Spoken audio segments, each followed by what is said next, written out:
వాళ్ళని దాంట్లో వేసుకొని ఓల సెక్యూరిటీ ఒక దిక్కైతే ఇది చాట పూజ అక్కడ జరిపి చిన్న వడ్డెమానికి తీసుకురావడం జరిగింది. చిన్న వడ్డెమాన్ దగ్గర 2 గంటలకు కొన్ని వేల మంది, దాదాపు 2 లక్షల మంది భక్తులు అక్కడికి వచ్చినట్టు. సో ఆ 2 లక్షల మంది భక్తుల సమక్షంలో స్వామివారి పాదుకకు ఇక్కడ పూజ చేసిన తర్వాత అక్కడి నుంచి ఊరేగింపుగా ఇప్పుడు తిరుమూర్తి స్వామి సన్నిధికి చేరుకోబోతా ఉన్నాయి స్వామివారి పాదుకలు.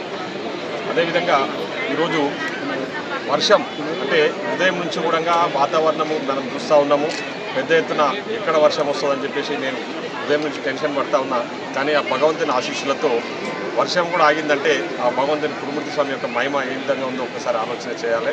సో ఈరోజు జాతరలో కూడా మీరు చూస్తూ ఉన్నారు. ఇప్పుడే నేను వస్తున్నప్పుడు ఫస్ట్ టైం చూస్తున్నా. అంటే నేను చిన్నప్పటి నుండి కూడా జాతరకు వచ్చినా కానీ ఇంత పబ్లిక్ ఎప్పుడు వచ్చినట్టు నాకు తెలియదు. కానీ ఇప్పుడు చూస్తూ ఉంటే వర్షాన్ని కూడా లెక్క చేయకుండా స్వామి దర్శనానికి కోసం అని చెప్పేసి పెద్ద ఎత్తున భక్తులు ఇక్కడికి రావడం జరిగింది.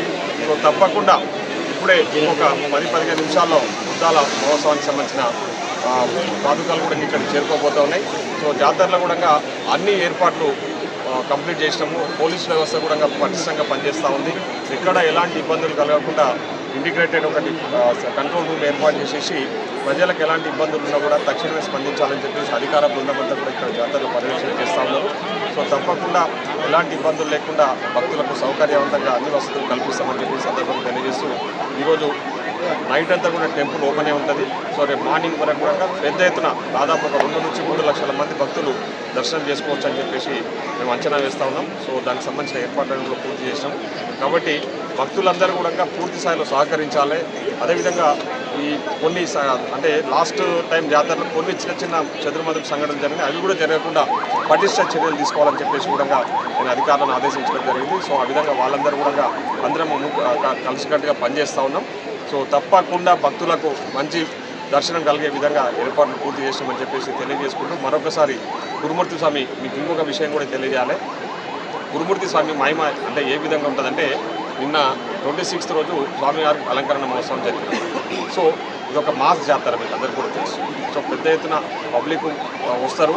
అదేవిధంగా షాప్స్ కూడా చాలా పెద్ద ఎత్తున. కానీ స్వామివారికి అలంకరణ మహోత్సవం జరిగిన నుంచి స్వామివారి అలంకరణ తీసే వరకు కూడా ఈ ప్రాంతం అంతా కూడా ఒక్క ఈగ కూడా కనిపించకుండా ఇట్లా అంత పరిశుభ్రంగా ఉంటుందంటే స్వామివారి యొక్క ఆశీస్సులు ఏ విధంగా ఉన్నా ఒకసారి ఆలోచన చేయాలి. సో ముఖ్యంగా నేను ఆ స్వామివారిని తిరుమూర్తి స్వామివారిని కోరుతా ఉన్నది ఒకటే, ప్రజలందరూ కూడా సుఖ సంతోషాలతో ఆయురారోగ్యంతో ఉండాలని చెప్పేసి ముఖ్యంగా ఆ భగవంతుని ఆశీస్సులతో మా ప్రజాప్రభుత్వంలో గౌరవ ముఖ్యమంత్రి మన పాలమూరు ముద్దుబిడ్డ రేవంత్ రెడ్డి గారు పెద్ద ఎత్తున పాలన అందిస్తూ ఉన్నారు. ప్రజలకు ఇచ్చిన మాట నెరవేర్చుకుంటూ ముందుకు పోతూ ఉన్నారు.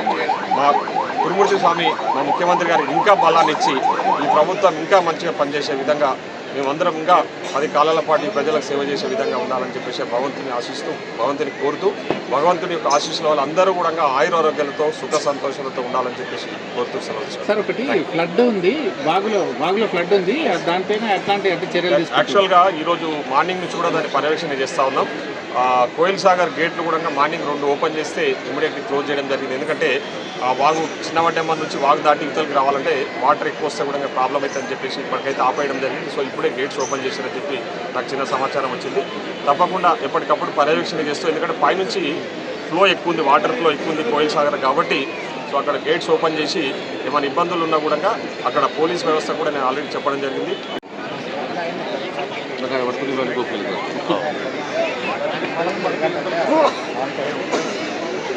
దర్శనం చేసుకొచ్చాను దర్శనం చేసుకొచ్చావా పొద్దుగాలనే అయిపోయింది.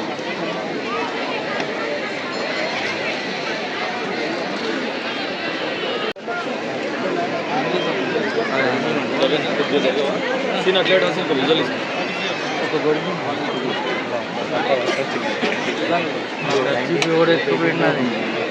खर्च